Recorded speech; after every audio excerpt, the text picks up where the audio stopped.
Pozdrav svima.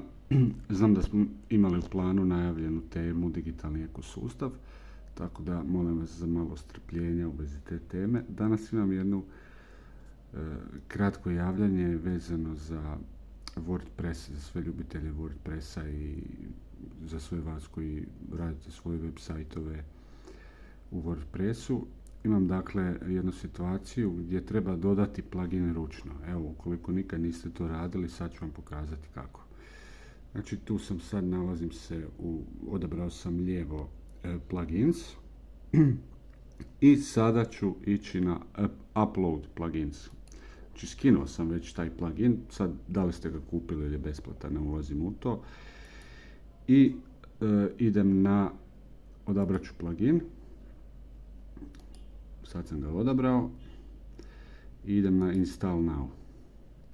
To će malo kratko potrajati, jel?